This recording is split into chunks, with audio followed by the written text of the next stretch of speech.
So I'm Evan Czaplicki. I designed Elm, and I'm the lead developer on it. And one of the things I care a lot about is communicating sort of what's interesting about Elm and sort of how the programming language research that's happened in the past 30 years sort of can be useful for day-to-day stuff on the web. So an example of this is we've gotten why are types good down to the phrase, wouldn't it be cool if you didn't have runtime errors? And if your audience is JavaScript people, they're like, that would be cool. You know, I want to know more about that. So another thing that I want to get into that one sentence where people are like, is why is immutability good? And I sort of know in my heart, and I know from experience that like I like it when things are mutable. But I don't have the one sentence where I can say to someone, oh, just, and they'll get it or be curious. So this talk is really trying to answer that question, like what's neat about immutability? And the way I understand this is through concurrency. So what we're going to do is we're going to go through a bunch of different paradigms of programming and try to see what they would look like if we built them on a nice concurrent, some nice concurrent primitives. And the thread throughout this talk will be a little hero game. So not Mario in this case. We've got a different sprite. Yeah. So trying to model a hero and some bad guys are attacking them. Okay, so the first thing I want to start with is called Messagepassing concurrency. And so I'm coming out of the tradition of typed functional languages. So I'm taking this from Concurrent ML. So in Messagepassing concurrency, you're setting up these systems where you have threads. And when I say threads, I mean lightweight threads or green threads or processes, the ones that are small. And they can talk to each other. So ping can send a message to the Pong thread, Pong can send a message back. This is the kind of thing we're talking about. Now, the basic primitive is called a channel in Concurrent ML. So you can read these types as kind of like if Elm was more like a camel. So you can create a channel and then people can communicate on it. So I can send messages on it, I can receive messages on it. So send, I say send on this channel this value. And receive, I can say on this channel, wait until I get a value. And both of these are blocking. So channels are kind of interesting in that when I send a message on a channel, I just like look at it until someone on the other side like gets it, and then I'm like, okay, cool, I'll go on and do my stuff. So we have synchronization along these channels. And this is actually, the way this is formulated is nice for a single machine. For distributed systems, maybe it's not so nice, but it will help us build a lot of stuff. The last thing we need is a way to spawn new threads. So you can think of this as we have a function, and it's taking in some value, and it's going to do some stuff. And we'll give the initial value, and then it'll spawn that function in a lightweight thread and go do some work. So these are our primitives, and we're going to build everything on this. So to sort of see these in action more than just a type, I wanted to show a simple program. So let's say we have main. So this is running in our main thread, and we're going to make a channel.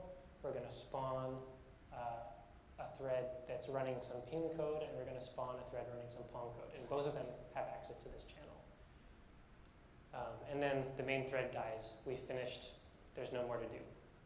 Now, the way these ping and Pong threads are working is ping is saying, OK, I'm going to send this string along the channel. And Pong is saying, oh, I'm going to receive that. And then Pong is saying, OK, I want to send that. And ping is saying, OK, I'll receive it. And then they just loop on themselves and keep doing this communication. OK, so these are sort of our basic primitives of concurrency. Now, I want to start defining things that are more familiar in terms of these things. So the first one is mutation. So if you've used, I probably shouldn't list the languages. Mutation's a common thing, right? You've seen it. So what does that look like when we try to think of it as a concurrent system using these primitives? So first, let's start with the API. So a reference will be, I'm going to give a value, and then I'm going to have this reference that I can communicate with, that I can mutate. I'm going to have get, so as an example of this, I can say let x equals reference 42, a thing that I can talk to. And so I have this thing holding 42, and then I can say get, so get reference. So if I say get x, this is going to evaluate to 42. And you can think of this as like information flowing out. You can also say set. So if I say set x to be 13, so send a message in and change what's in this thing. So when we actually try to implement this, the way we go about it is I'll get an initial value from the user, and I'll create an incoming and outgoing channel. So people are going to say stuff to me, and maybe I'll say something back to them. And the messages I'm going to get are, do you want to get this or set this? So all the crucial stuff happens in the loop. So I'm going to receive on the incoming channel, and someone may say, I'd like to get your value, please. So I'm going to send them my value, and then I'm going to loop on myself. So just keep receiving stuff. Or they might say set, hey, here's the value I want you to hold. So I'll just loop with that new value and then continue listening. So now people can say, hey, I'd like to get what you're holding on to. Someone else can say, okay, here, now you're this, and another person can read again. So one way to think of this is like, it's like the most passive communication possible, right? So imagine two spies who want to communicate with each other, and like one comes to the park and puts the message in the newspaper in a trash can and then like walks away. And then another spy comes and like he knows it's that particular trash can and he goes and picks it up and says, okay, I can. And maybe one spy didn't show up, or maybe someone else walked through the park and threw their thing away as well. So it's this communication channel where like neither party knows that the other party has been there. Okay, that's a digression. So the final part of implementing references, I'll spawn my loop, which is this thread, and then I'll expose to the world get and set. So when someone wants to get, they're going to send me a get request, and I'm going to send, and I'm going to, and then I'm going to wait for what they tell me the value is. And then if I want to set the value, I'm just going to say, hey, set this thing. So cool. Now, let's say we were like, this is a great concurrency primitive. I really like this. I really like the idea of the two spies in the park way of communication. That seems good to me. So maybe we can think of a more convenient syntax. So maybe instead of saying ref 42, we say var x equals 42. And instead of get x, we say x. And instead of set x 13, we say x equals 13. So in some sense, you can think of a language like JavaScript as a really nice syntax for this method of writing concurrent programs. Whenever you see var x, you're spawning this thread. So when you start making this a little bit bigger, we can say I have this central thread that's running things, and if I say var hero health is 13, now I have a thread that represents that. And if I say the hero's x position is 3, the hero's y position is 4, and so on and so forth. So I'm starting to spawn all these little threads that sort of hold state for me. And if I want to know what's going on there, I have to go ask. Now, if this is all we had in our language, it might be a problem, right? So you have more than a hero. You have your bad guys. They each have their own thing. And if you are spawning them all off of the same thread, that seems crazy, right? That seems like it'd be hard to manage. So in response to that, we have this concept of encapsulation, right? A lot of times with Elm, people coming from Java will say like, hey, how do you do encapsulation properly? And I say that's a good question. Okay, so how this might look in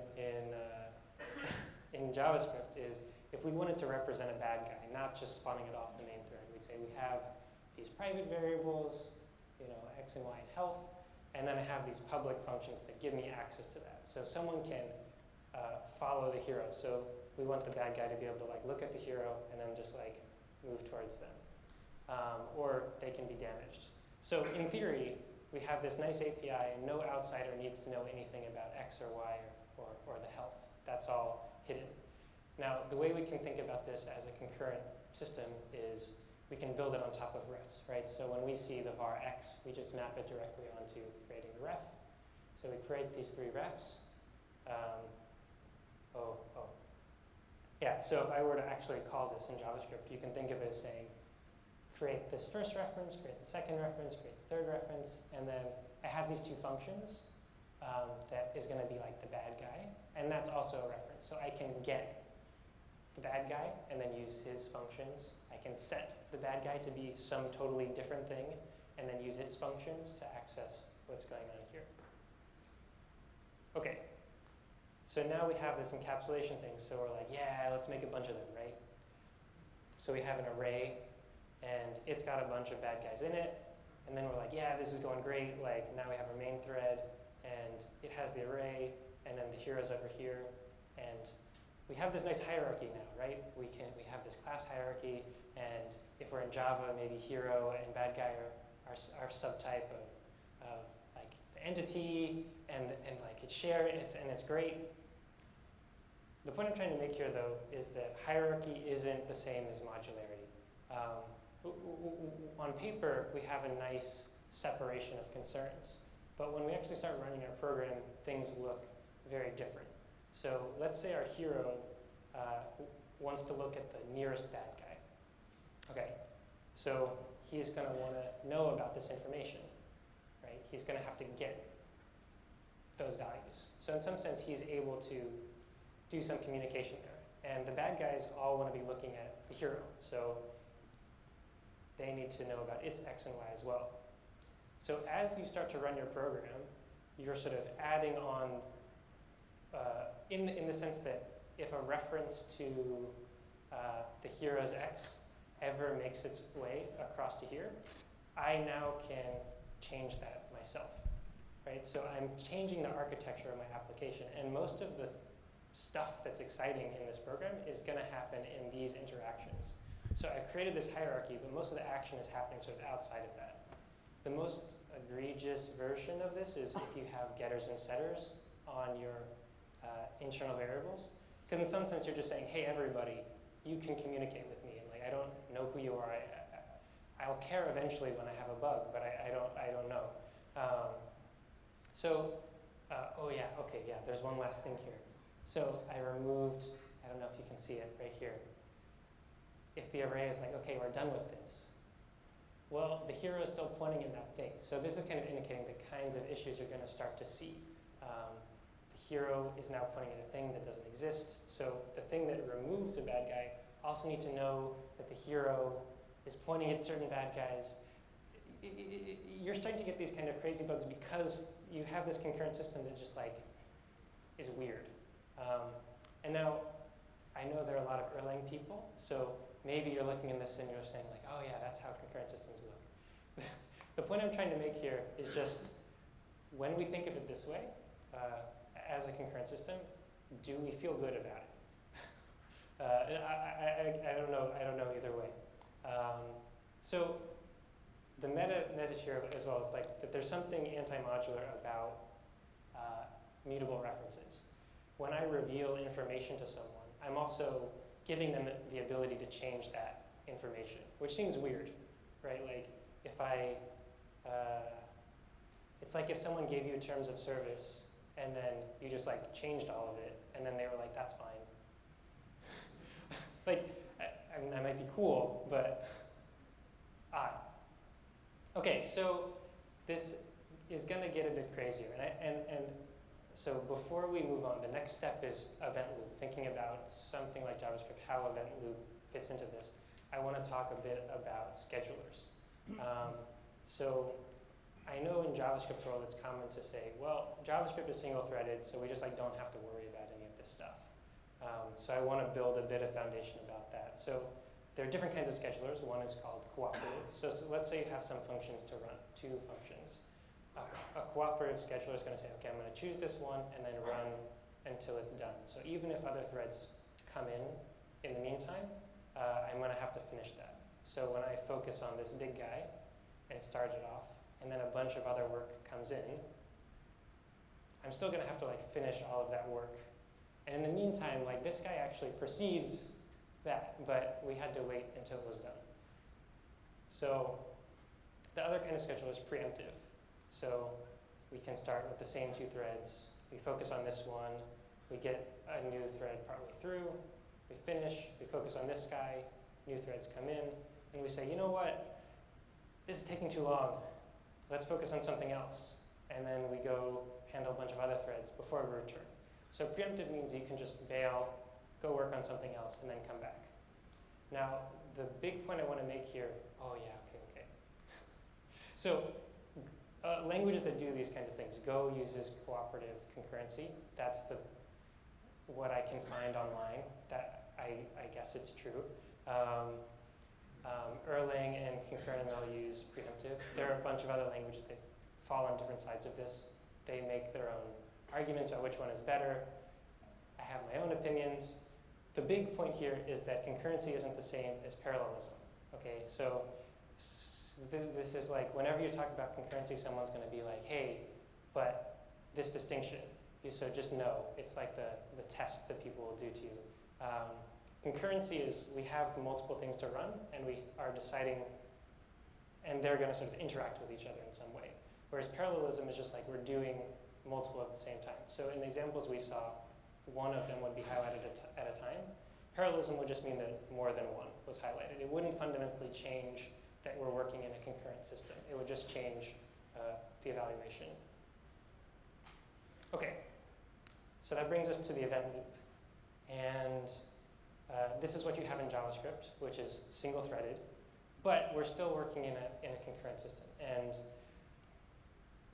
there's this, when John Reppy talks about the event loop, when he's talking about concurrent ML, he calls it a poor man's concurrency, which that phrase just like stuck with me a lot. It's like if you wanted concurrency to be the worst.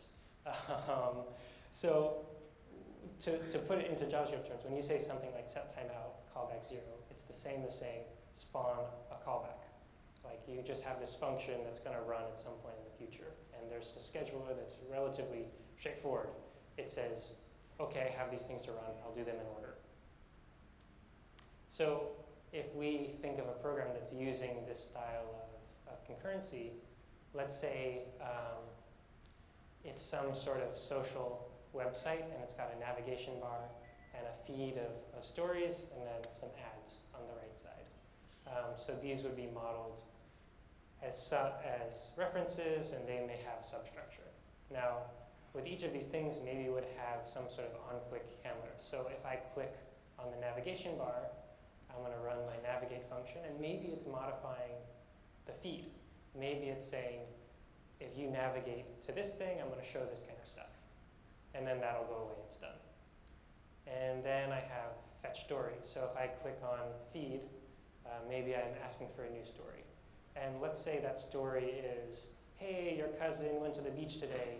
And so in addition to fetching the story, they also update the ad. They say, hey, get that beach body, one weird trick to getting trainers hate him, sunglasses, based on what your friends are up to. And finally, if someone clicks on the ad, you run the profit callback, and it just runs by itself. So as you run the system, these things are popping in and out of existence. And that's kind of independent of the structure of your code. And when we look at them all together, which is something you can't really do just reading the code, you see that we have a way for information to flow from whatever Prophet is doing through to this navigation bar, right? So we wrote navigation bar. We have no idea that someone else in our company is doing ads or what they're up to. And yet they have this sort of hidden way of communicating with our piece. And it isn't through the channels that we explicitly set up in the first place. They can sort of sneak through that.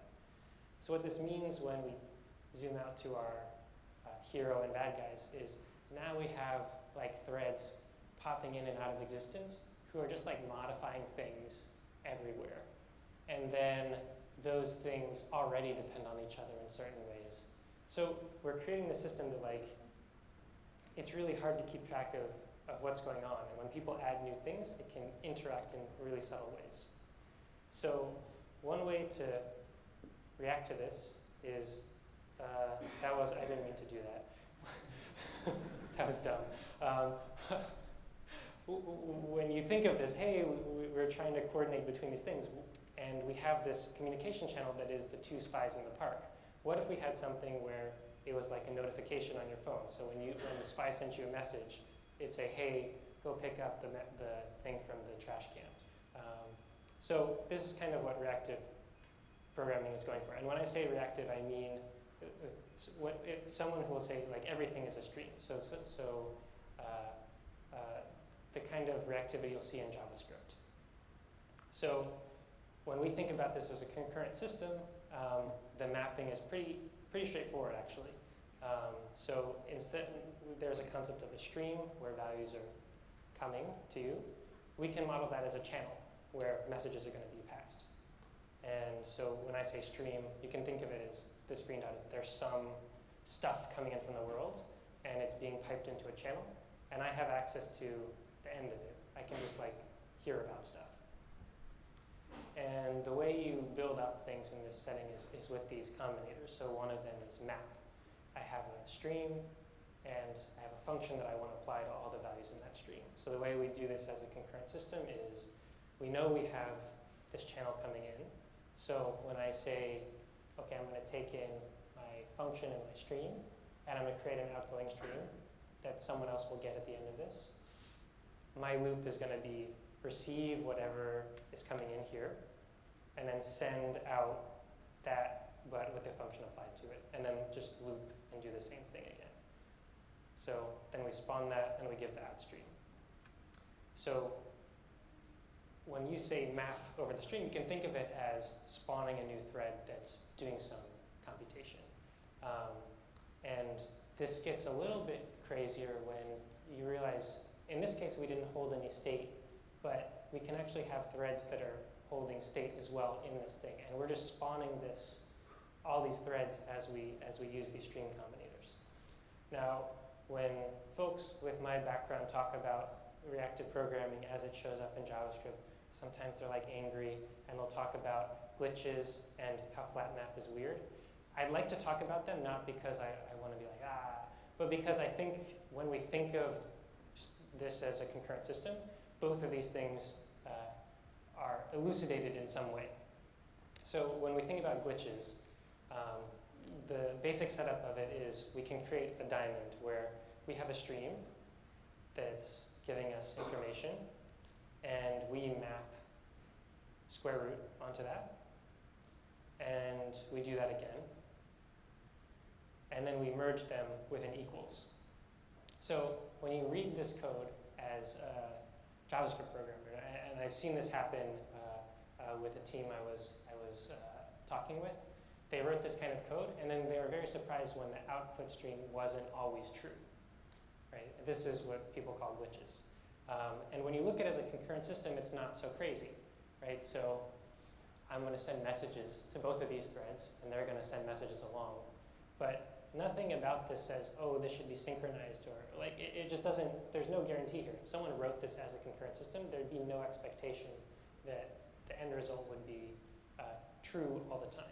So to run it through in a single threaded way, we can think of, I send the number 4, it does the computation and pipes that through. This is waiting, so it does it to 2 and then sends the message through. Now I have 2 messages waiting, so I have to handle them one at a time. So no matter what, we're getting this glitchy behavior. What I like about this example is once we think of it as a concurrent system, it's straightforward.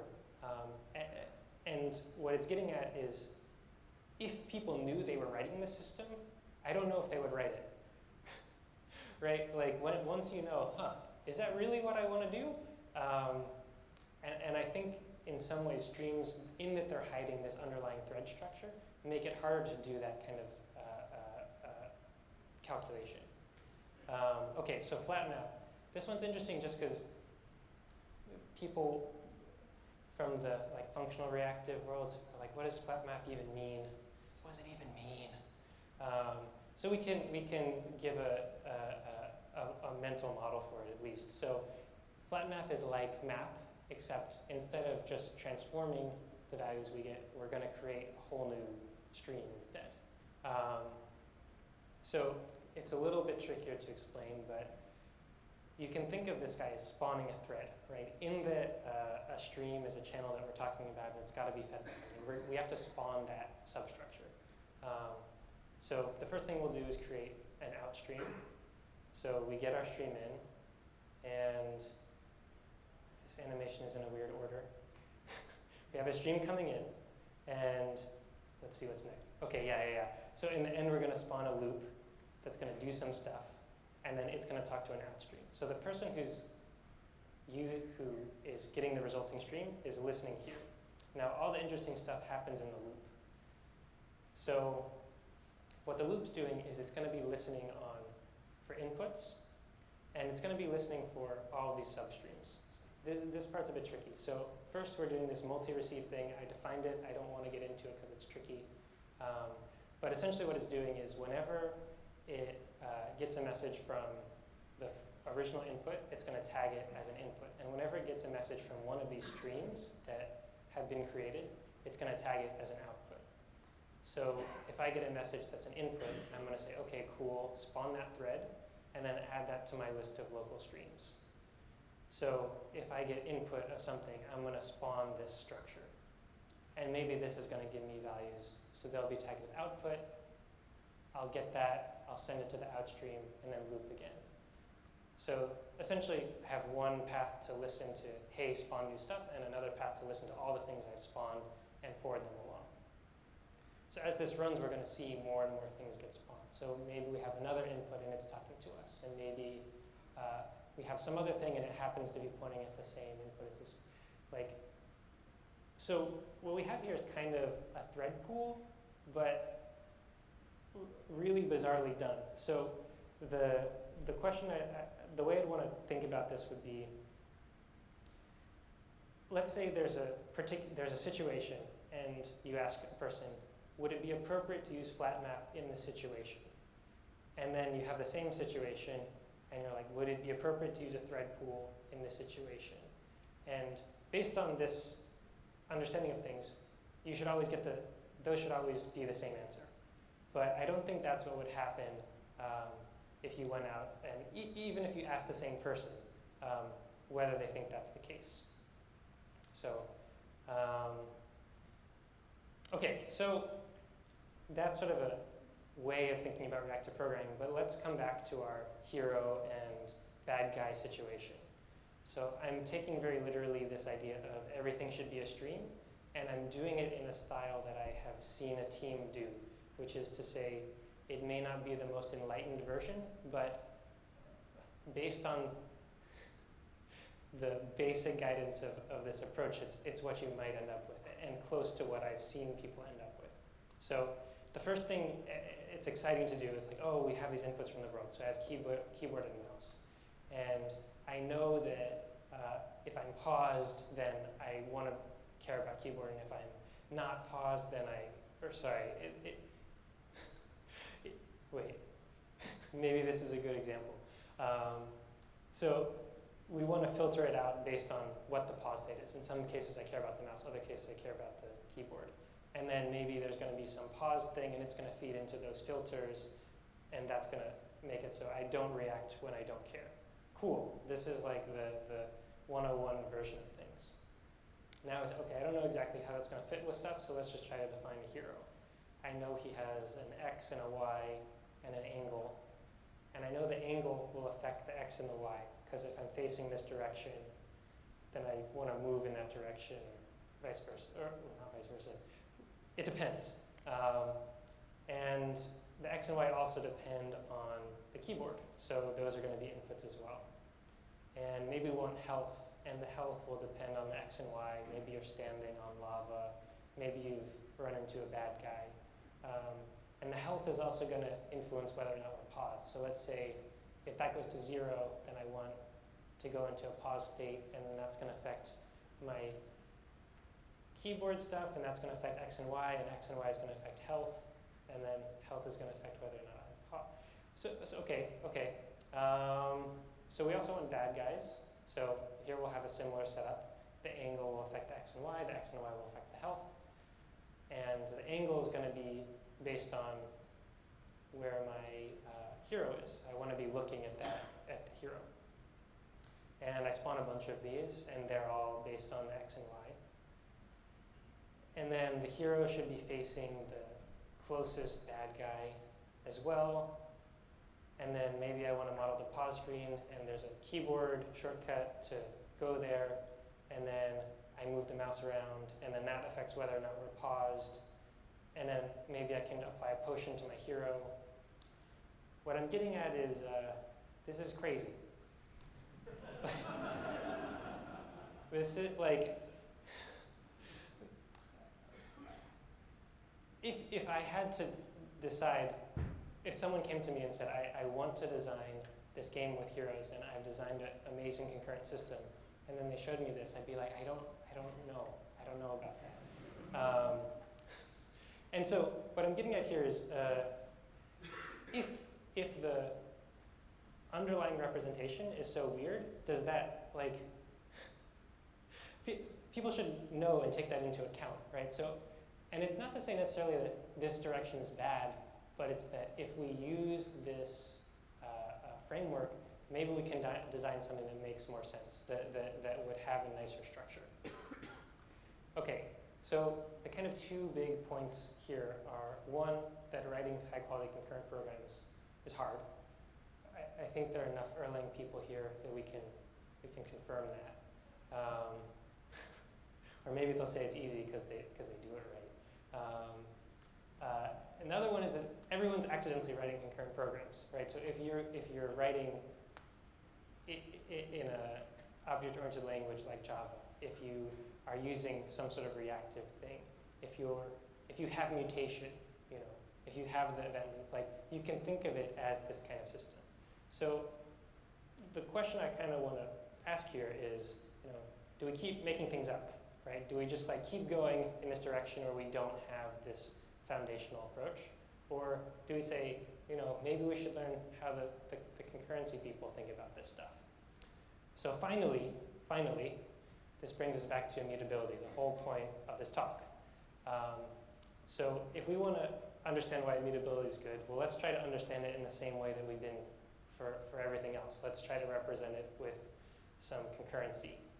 So instead of creating a ref like we did before, the mutable kind, we're going to create a read-only one. And the way it's going to work is I'll have an incoming channel and an outgoing channel. And my loop is going to say, hey, someone asked for a thing, send them my value, and then loop. So all I can do is say, oh, you want to know about me? It's the same as last time. So we spawn that with the initial value, and then we just expose get, which is saying, ask for stuff, get the stuff. So we have this thread, and information can only flow out of it. Now, what this means when we have a larger system is maybe we have some thread that cares about that information, and it's interacting with some complicated system. We don't know anything about it, and that system's interacting back with us.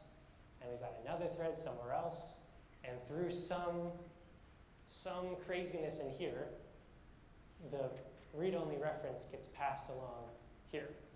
So now I have the ability to get this information. Now here's the crucial part. Information can't flow across this, right? I can only get the information. There's no way for information here to cross through this pathway. The only way information can flow is through the actual avenues that I said were appropriate. Okay, so this is the crucial thing. It means no accidental communication channels. There's no way to, during the execution of your program, say, oh, actually these two things do interact with each other. So to bring it back to a while ago, revealing information doesn't change your architecture, right? You can give the person the terms of service, and then they're like, okay, that's the end of the story. Those two things are separated in a way that seems important. Okay, so yeah, so that's accidental concurrency. Thank you.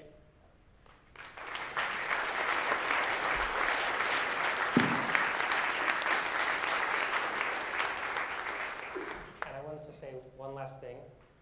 A lot of this comes from this book, Concurrent Programming in ML. I love this book. It's really cool. I learned a lot. And yeah, does anyone have any questions?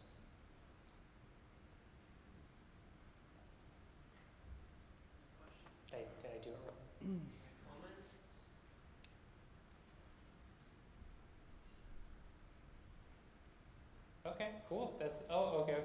Here. that was going to be a first. Something that's bugging me a bit is when you were showing the stream, the various streams, when there was merge, and it's bugging me up what it actually looks like. The definition of merge, how you merge two streams using this framework, and it's bugging me. You know, is it possible to see it, or? Yeah, I can write an implementation. Let's talk afterwards. Okay, cool. But yeah, you can define it in different ways. I don't think you can define it such that you solve the issue fundamentally. Yeah.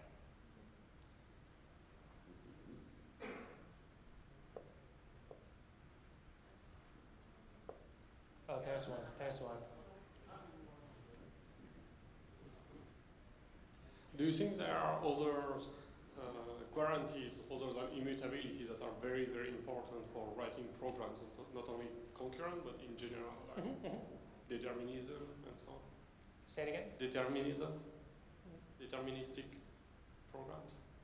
Yeah. So, and that's kind of what I was getting at. It's like when I use immutability, it's in the setting of functional language that's single-threaded, and like it's not clear how to that once you think about accidental concurrency, then you start to see, oh, okay, actually immutability is serving a purpose in these systems as well. So, yeah. Hey, so I think a couple interesting things to think about in terms of this are that there's, like, immutability definitely does solve a lot of these issues, but there's some interesting other approaches, right? So Rust's whole idea is that, you know, mutability is fine. It's actually not the problem. It's just making sure that there's ownership so that you don't have, you know, very clear who is allowed to do the mutation. Yeah, so this was something I didn't choose to emphasize here, but when people ask about encapsulation in L, I typically will say like ownership and modularity like are separate things, and when you start to think of it in that way, you can have much better results. So yeah, definitely. Immutability isn't the only way to think about this. Ownership is a nice way to talk about it, but I didn't know how to fit it into it. And Go seems to get away with just sort of say use channels and don't worry about the fact that things are mutable. But I don't know. Well, and in that's a setting where you know what you know the underlying truth here, right? Like when you use a reference, it's not as a replacement for something that maybe is actually a thread conceptually.